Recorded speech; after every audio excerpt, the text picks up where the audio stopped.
اللہ تعالیٰ کا یہ طریقہ ہے، کسی کو دینے سے پہلے رلاتا ہے اور کسی کو دینے کے بعد رلاتا ہے۔ اب آپ دیکھ لیں، آپ نے پہلے رونا ہے یا بعد میں؟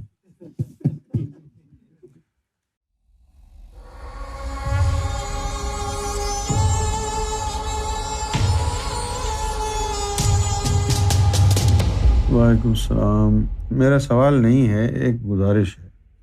میں نے ذکر قلب لیا تھا لیکن ابھی تک نہیں چلا، کرم فرمائیں۔ ذکر قلب چلنا اور نہ چلنا اللہ کے ہاتھ میں ہے، صحیح ہے نا بھائی؟ یہ اللہ کے اختیار میں ہے، کسی نبی کے ہاتھ میں نہیں، کسی ولی کے ہاتھ میں نہیں، یہ اللہ کے اپنے اختیار میں ہے۔ جس کو چاہے وہ اپنا نام لیوا بنائے، ایمان کی دولت سے سرفراز فرمائے۔ لیکن مایوسی کفر ہے۔ انسان بے بس مخلوق ہے۔ انسان ہدایت پر، ایمان پر آئے تو صرف اللہ کی مدد سے آتا ہے، اور اللہ کی مدد مرشد ہوتا ہے۔ تو تم ابھی سے اگر جو ہے مایوس ہو کر کے بیٹھ جاؤ، میرا ذکر نہیں چلا، میں تو کافر ہوں یا میں گمراہ ہوں، ایسی سوچ رکھو گے تو اس سے کوئی فائدہ تو ہوگا نہیں۔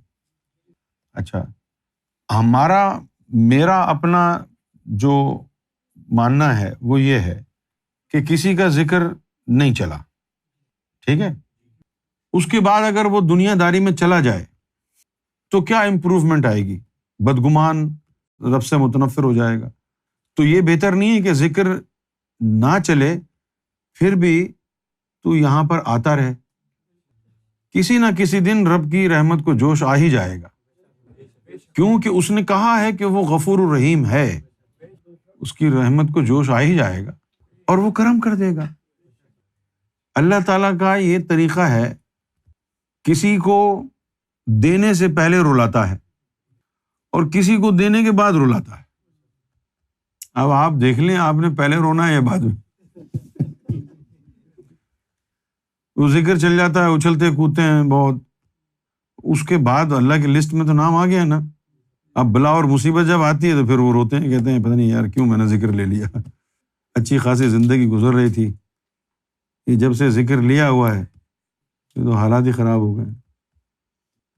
دبئی میں ایک خاتون تھی پاکستانی، وہ رہتے تھے، دبئی کا علاقہ ہے ستوا، وہاں رہتے تھے۔ خالد صاحب نام تھا، ان کی بیگم بھی تھی، سرکار کے مشن سے تعارف ہوا، ذکر قلب ان کا چل گیا، بہت خوش ہوئی، دونوں میاں بیوی بڑے خوش ہوئے۔ کچھ عرصے بعد ذکر قلب چلنے کے اب ان کے مالی حالات جو تھے وہ ذرا پتلے ہو گئے، تنگ دستی آ گئی، اور پھر اسی طرح چلتا رہا کام ان کا، تنگ دستی میں غربت آ گئی۔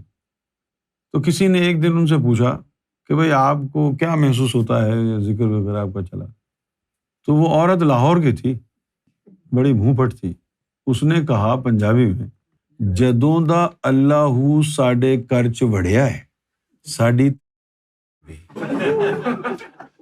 نہیں، اس نے کہا بخدا، اس نے کہا، یہ میں اپنی طرف سے نہیں کہہ رہا، جدوں دا اللہ ساڈے گھر چ وڑیا ہے۔ اب کچھ لوگوں کے حالات ایسے، یہ بعد میں رونا ہے، یہ بعد میں رونا ہے۔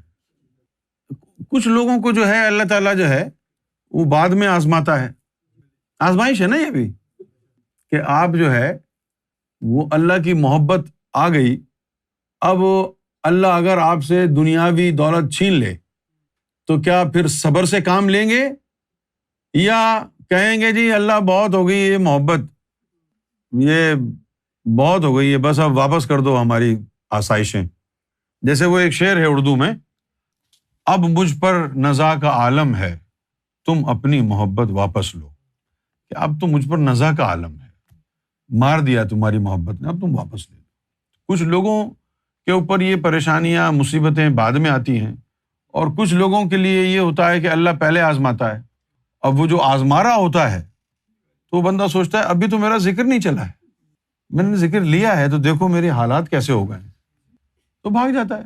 تو اللہ تعالیٰ کہتا ہے چلو جان چھوٹ گئی، بھاگ گیا۔ لہٰذا صبر اور شکر سے کام لیں۔ اللہ تعالیٰ کے سامنے آپ اکڑ نہیں سکتے، وہ تو آزمائے گا۔